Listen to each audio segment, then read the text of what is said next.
Nouns. Now, we talked in the previous episodes about nouns, and I want to walk you through some more details of nouns. The common nouns are called common nouns. The nouns have different types. One of the types of nouns are called common nouns because these nouns do not talk about one specific thing or person.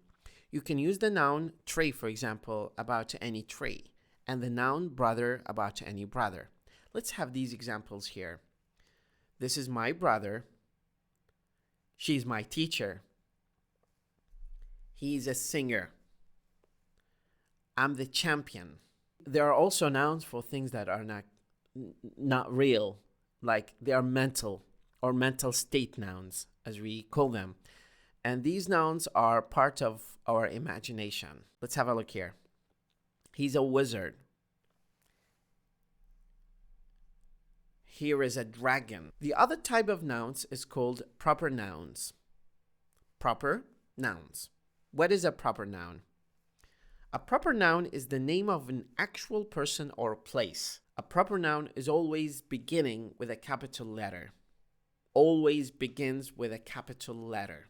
Now, the difference between capital letters and small letters has been described in elaboration in previous episodes. Some proper nouns are names of like people. For example, Emily, Jack, Cindy, Adam. Some proper nouns are names of countries or cities like France and New York. Names of months of the year like January, February, March, April, May, June, and July are nouns of months of the year. Also, the names of months and days of the week. For example, Monday, Sunday, Tuesday, Wednesday. The third type is called abstract nouns. Abstract nouns are names of things that are not observable. They're not seen. For example, health, hunger, happiness, disappointment, speed and fame, philosophy.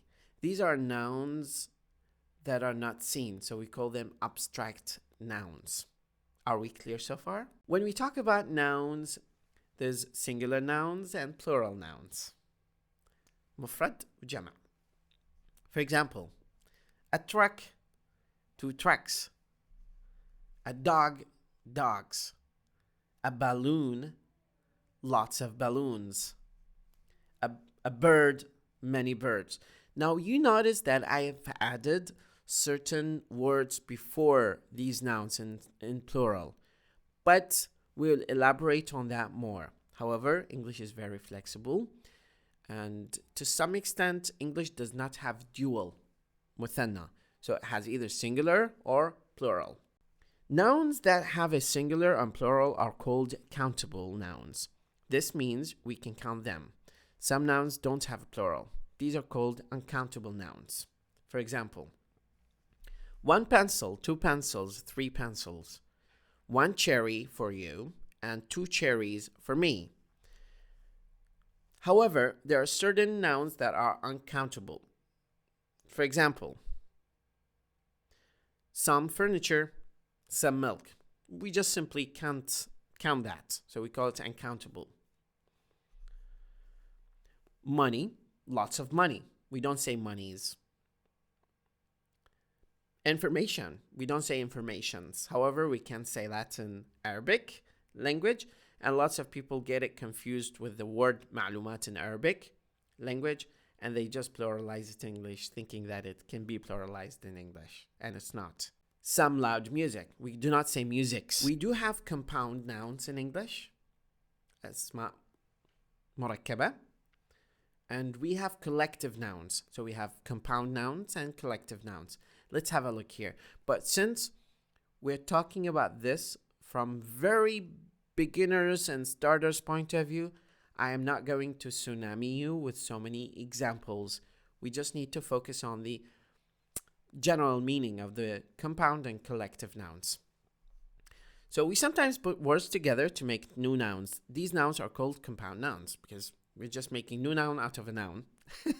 For example, rain and coat becomes raincoat. Star and fish becomes starfish. Cup and cake becomes cupcake. Sun and rise becomes sunrise. Hand and bag becomes handbag. However, there is a little bit shift in stress depending on whether that's a singular noun, plural noun, or compound noun, or collective noun. Tooth and paste becomes toothpaste. Tooth and brush becomes toothbrush. Are we clear? So that's just simply what compound noun means. Let's go to collective nouns. Collective nouns are sometimes nouns that refer to groups of animals and people or things. And they are called collective nouns because they talk about collection. So we call them collective nouns. They collect lots of things. For example, a team of field hockey players or a flock of geese. By the way, these are certain names for collective nouns. A flock of geese, a herd of elephants, a team of field hockey players, a range of mountains, a range of mountains, a fleet of fishing boats, a fleet of fishing boats, and a school of fish. مو مدرسة أسماك.